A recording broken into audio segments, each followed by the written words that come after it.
안녕하십니까. 옥션 마스터가 진행하는 패스파인더 경매 강좌. 오늘 강의 시작하겠습니다. 아, 오늘도 주택임대차 보호법과 관련된 좀 상당히 좀 특이하고 재미있는 사례를 갖다가 하나 제가 정리해 가지고서 여러분들한테 소개를 시켜 드리겠습니다. 그 경매 시장에서 이제 꽤 자주 보이는 그런 사건이었었는데요. 그 처음 보시는 분들은 상당히 좀 뭐랄까요, 좀 당황하고, 이게 어떻게 해서 이렇게 이제 등기부라든지 권리관계가 이렇게 형성이 되는지 참 좀 당혹스러워 하시는 분들이 좀 많이 있었습니다. 그래서 저도 처음에 봤을 때는 사실 좀 이해가 좀 안 됐었고요. 그래서 오늘 여러분들한테 아, 요 사건을, 요 경매 사건을 이제 소개를 시켜 드리겠습니다. 자, 이제 아, 부동산 경매 처음 시작할 때 먼저 이제 중요한 정보사항 정리하는 거를 누차 말씀드렸었죠. 그것부터 시작을 해 보겠습니다. 자, 경매 대상 부동산은 이제 아파트입니다. 즉 집합주택이죠. 단독주택이 아니고요. 그다음에 요 경매 대상 부동산의 임대차 계약 내용을 이렇게 정리를 합니다. 그다음에 어 경매 대상 부동산의 등기부등본에 등기되어 있는 확정 권리를 이렇게 일목요연하게 이렇게 정리를 합니다. 그다음에 법원에서 정한 배당 요구 종기를 이렇게 정리를 하고요. 그다음에 임차인이 배당 요구를 했는지 여부를 이렇게 정리를 합니다. 이렇게 쭉 정리를 해 놓고 보면은 요건 같은 경우에는 좀 상당히 좀 특이한 게 몇 가지 좀 눈에 띕니다. 요 사건 같은 경우에는요. 음 먼저 하나씩 한번 짚어 보겠습니다. 먼저 임대차 계약 내용을 보겠습니다. 어 전입일이 2011년 11월 15 일이에요. 근데 전입자는 A고요. A라는 사람이 2011 년도에 전입을 했습니다. 굉장히 전입일자가 빠르죠. 그다음에 확정일자는 2022년 12월 13일 날 확정일자가 찍혔습니다. 네, 요 확정일자가 찍힌 요 임대차 계약서를 살펴보면은 임대차 계약서가 임대인은 B로 돼 있고 임차인은 A로 돼 있습니다. 그다음에 임차보증금은 1억을 하겠습니다. 그다음에 요 임대차 계약 내용을 가지고서 등기부등본을 갖다가 비교를 해 봤는데 상당히 좀 특이한 상황들이 몇 가지 좀 눈에 띄죠. 자, 소유권 이전이 먼저 2011년 11월 1월 15일 날 소유권 이전이 됐는데 소유자는 A입니다. A가 2011년 1월 15일 날 소유권을 취득을 했고요. 그다음에 소유권이 한번 이전이 됩니다. 2023년 1월 13일 날 소유권이 이전이 됐는데 이때 소유자는 B입니다. 즉 소유권이 이 아파트의 소유권이 A에서 B로 이전이 됐다는 거죠. 날짜는 2023년 1월 13일 날 소유권 이전이 됐고요. 그다음에 근저당권이 설정이 되는데 C은행 앞으로 근저당권이 설정이 됐는데 이게 소유권 이전과 같은 날, 동일 날짜에 됐습니다. 그러니까 보통 소유권 이전이 먼저 등기가 접수가 되고, 그 다음에 다음 번호로, 소유권 이전 등기, 요 접수 번호가 그 다음 번호로 아마 근저당권 설정 등기가, 등기소에 접수가 됐을 겁니다. 그래서 등기소 접수 번호를 따져보면 소유권 이전 등기 접수 번호와 근저당권 설정 등기 접수번호 등기 번호가 아마 제가 거의 확실하게 장담컨대 시리얼로 이어져 있을 겁니다. 즉 요거 다음에 그다음에 어 가령 이게 1 번이라고 하면은 요 근저당권은 2 번입니다. 2 번으로 접수 번호가 찍혔을 겁니다.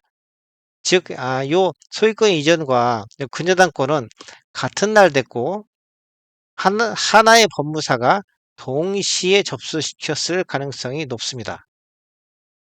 그다음에 인제 가압류가 들어와 있고요. 그다음에 인제 그 임의 경매 개시 결정이 C은행이 경매를 신청해서 임의 경매 개시 결정이 떨어졌습니다. 그래서 요 임대차 계약 내용과 요 등기부등본 내용을 이렇게 그 비교를 해 보면은 얻을 수 있는 결론이 뭐냐면은 요 A라는 사람이 있죠. A라는 사람은 2023년 1월 13일 전까지 그전까지는 어 소유자였었습니다. 이 부동산의 이 아파트의 소유자였었습니다.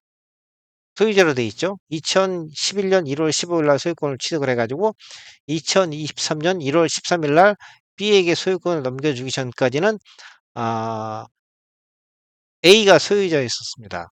그러면은 유추해 보건대 요 상황으로 유추해 보건대 어 2011년 1월 15일 날 A가 전입 신고를 한 요 주민등록 전입 요 신고 내용은 이 사람이 집을 취득을 하고 집을 소유를 하고 어 본인이 여기에 전입 신고를 한 거였었죠.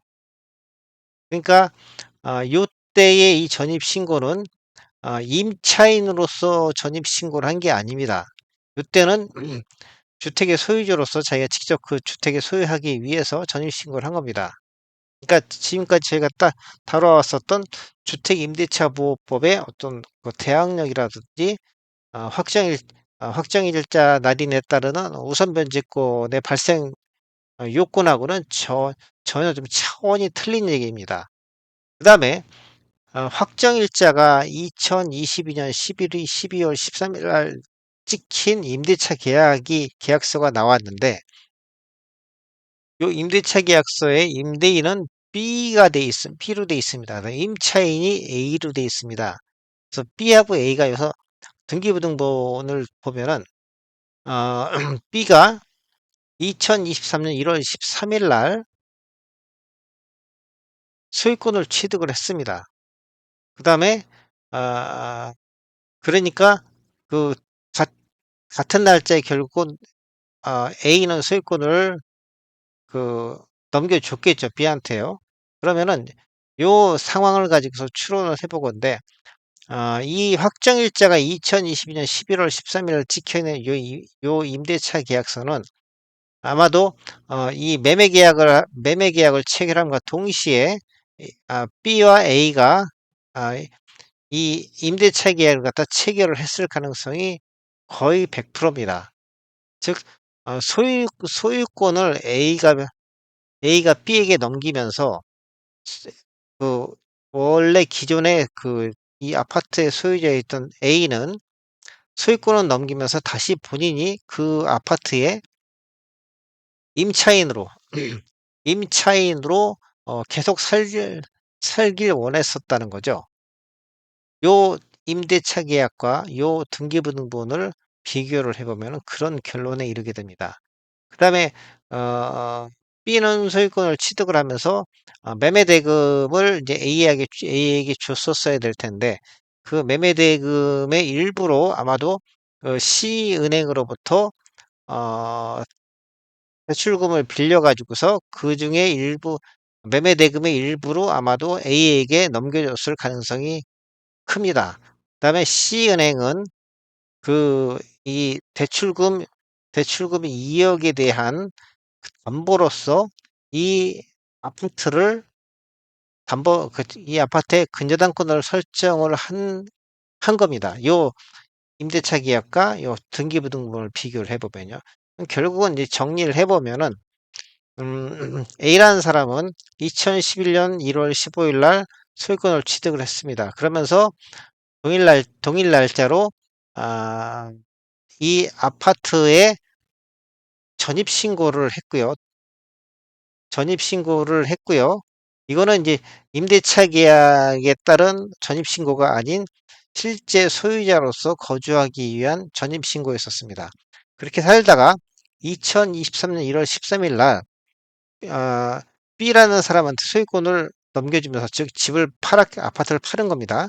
그러면서 어떠한 이유의 손지는 모르겠지만 그 아파트에 계속 거주를 해야 되는 그런 상황이 발생을 해가지고 그 매수자인 B와 임대차 계약을 갖다가 체결을 하고, 본인은 임차인으로, 집주인에서 임차인으로 입장이, 사정이, 상황이 변경된 그런 그런 그런 모양새입니다. 이 임대차 계약 내용과 등기부등본을 분석을 해봤을 때요. 그러면은, 자, 요 상태에서 이제 그 C은행이 경매를 넣어서 경매가 시작이 됐죠. 배당 요구 중기는 2023년 12월 15일이었었고, 임차인은 12월 10일 날 정상적으로 배당 요구를 했습니다.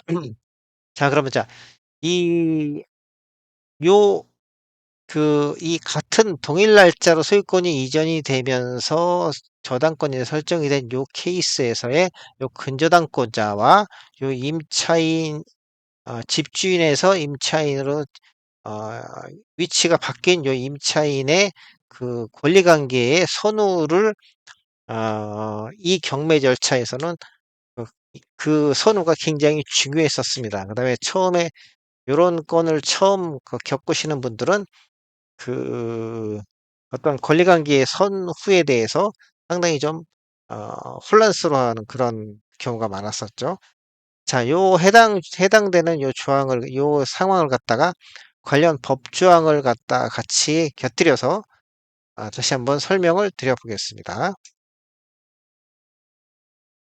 자, 소유권 이전이 2023년 1월 14일 날 되면서 동일 날짜에 저당권도 설정이 됐죠. 물론 소유권 이전이 되고 난 다음에 근저당권이 설정이 된 겁니다. 이 등기의 접수번호는 이게 뒤질 겁니다. 이게 이 소유권 이전이 먼저 앞서고 그 다음에 근저당권이 들어왔을 겁니다. 그 다음에 요 등기의 접수번호는 아마도 연속되어 있을 겁니다. 자, 보겠습니다. 민사집행법 제3조 1항이죠. 임대차는 그 등기가 없는 경우에도 임차인이 주택의 인도와 주민등록을 마친 때에는 그 다음 날부터 제3자에 대하여 효력이 생긴다. 여기에서 전 소유주 A는 2023년 1월 13일 날 1월 13일자 임차인으로 지위가 바뀌고, 이에 따라 주택을 임차인으로서 인도받은 시기 및 임차인으로서 전입한 시기도 2023년 1월 13일로 인정됩니다. 따라서 상기조항에 따라 가지고 대항력의 발생 시기는 그 이길인 2023년 1월 14일 날 0시가 되겠습니다. 무슨 말씀이신지 알겠죠? 그 전까지는 소유자였다가 2023년 1월 13일 날 임차인으로 지위가 바뀐 거죠. 그러다 보니까 그 이분이 A라는 사람이 기존에 했었던 전입신고의 효력이 임차인으로 바뀐 날짜도 결국은 2023년 1월 13일이 되겠고요. 그렇다면은 이 A라는 사람의 그 임차인으로서 A라는 사람이 그 대항력이 발생하는 시기는 그 이길인 2023년 1월 14일 0시라는 그런 의미가 되겠습니다. 3조의 주택임대차법 제3조 2입니다. 보증금의 횟수 제2항이죠. 제3조 제1항의 대항요건과 임대차 계약 증서상의 확정일자를 갖춘 임차인은 민사집행법에 따른 경매 또는 국세징수법에 따른 공매를 할 때의 임차주택의 환가대금에서 후순위 권리자나 그 밖의 채권자보다 우선하여 보증금을 변제받을 권리가 있다. 결국은 이 우선 변제권을 설명해 놓은 그런 조항이죠. 따라서 임차인의 우선 변제권 발생 시기도 2023년 1월 14일 0시 이후가 되겠습니다. 그러니까 우선 변제권이 성립하기 위해서는 꼭 필수적으로 대항력이 발생을 해야 되는 거죠. 대항력이 먼저 전제가 돼야 되기 때문입니다. 우선 변제권이 대항력보다 먼저 발생할 수는 절대 없는 겁니다. 그렇다면은 우선 변제권이 발생한 시기는 언제냐면은 대항력 발생 시기인 2023년 1월 14일 0시 이후가 되겠습니다. 근데 근저당권은 언제 설정이 됐죠? 2023년 1월 13일 날 됐습니다. 1월 13일 날 아마도 이제 그 등기소의 영업시간 언젠가 어느 시간인가 갖다 접수를 시켰겠죠. 그 말인즉슨 2023년 1월 13일 날 낮에 등기소의 영업시간 중에 근무 시간 중에 근저당권 등기가 접수가 된 거고, 그 다음에 우선 변제권은 1월 14일 0시이기 때문에 결국은 이 우선 변제권이 근저당권보다 앞설 수는 절대 없게 되는 그런 결론에 이르게 됩니다. 즉 이거는 밤 12시에 발생한 거고, 이거는 그, 그 전일 낮 시간 동안에 등기소의 업무 시간 중에 요 저당권의 우선 변제권은 발생을 한 거기 때문에 결국은 저당권의 우선 변제권이 이 임차인의 우선 변제권보다는 질이 앞설 수밖에 없는 그런 구조가 됩니다. 그다음에 배당료 종기가 12월 15일이었는데요. 요거는 이제 민사집행법 제84조죠. 배당 요구의 종기 결정 및 공고 1항입니다. 경매 개시 결정에 따른 압류의 효력이 생긴 때에는 집행법원은 절차에 필요한 기간을 고려하여 배당 요구를 할 수 있는 종기를 첫 매각기일 이전을 정한다. 이렇게 돼가지고서 배당 요구 종기가 2023년 12월 15일로 결정이 된 거고요. 임차인은 12월 10일까지 정상적으로 배당 요구를 했습니다. 그 다음에 감정평가 금액이 4억이었는데 요게 2차 매각 기일에 2억 8천에 낙찰이 됐습니다. 자, 그러면 이 상황에서 결국은 저당권의 우선 변제권이 임차인의 우선 변제권보다 앞서는 거죠. 그래서 배당표가 짜이면은 저당권자가 2억을 먼저 받아갑니다. 그 이유인즉슨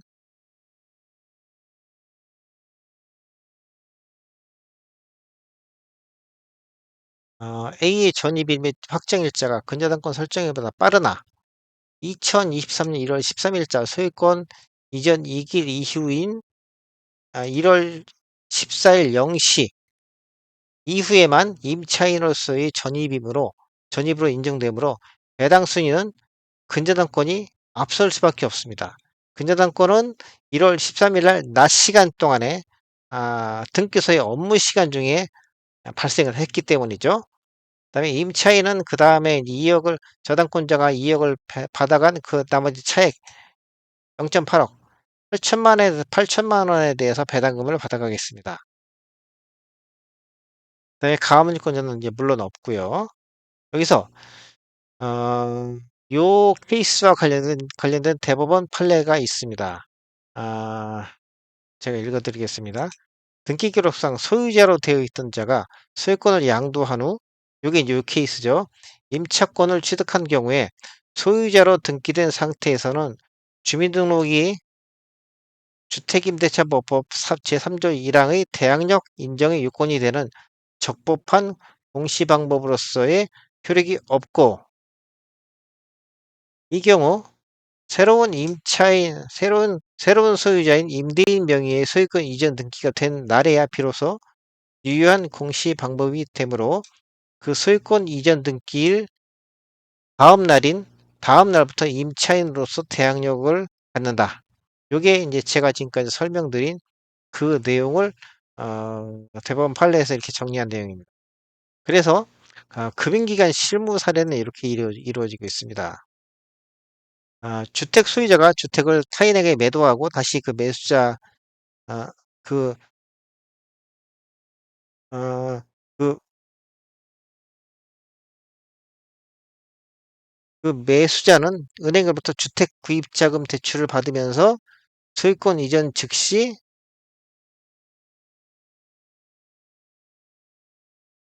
분여당권을 설정하는 이런 케이스죠. 이런 경우에 어, 매수자와 임대차 계약을 체결하여 그 주택에서 계속 거주한다면 동임차인의 임차보증금 채권은 은행의 대출금 채권보다 권리 순위가 뒤집니다. 요렇게 뒤지기 때문에 여기 이 본건에서도 저당권자가 2억을 먼저 받고 그다음에 임차인이 나머지 차익인 8천만 원을 수령하게 된 그런 케이스가 되겠습니다.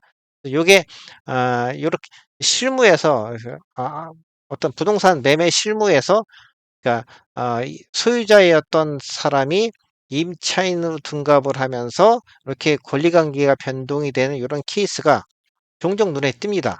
그다음에 요런 게 눈에 띄면은 처음 접하시는 분들은 상당히 좀 당황을 하고 이게 임차인의 권리가 저당권보다 앞서는지 앞서는지 뒤지는지를 갖다가 좀 혼란스러워하는 경우가 많습니다. 왜냐하면은 전입일자가 어마어마하게 앞서 버려요.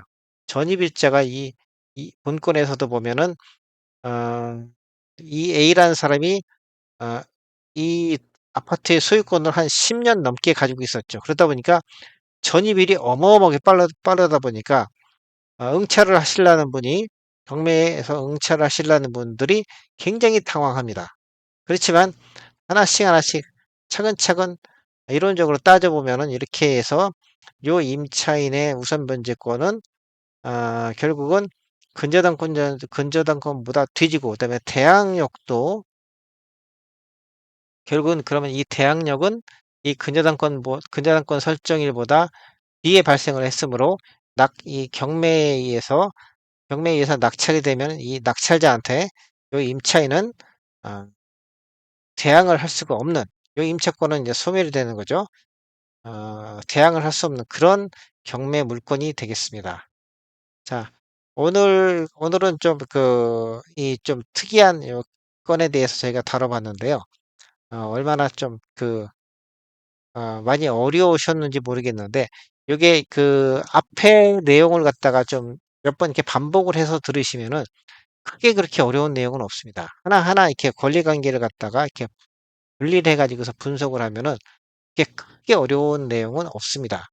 그러니까 요 내용이 잘 이해가 안 가시면은 앞에 사례 케이스가 1 번부터 지금 10 번까지 돼 있잖아요. 그거를 다시 한번 좀 들어 보세요. 그러면은 요런 사건을 갖다 이해하시는데 많은 도움이 될 겁니다. 자, 오늘 강의는 여기서 마치겠습니다. 다음 시간에 또 찾아뵙겠습니다.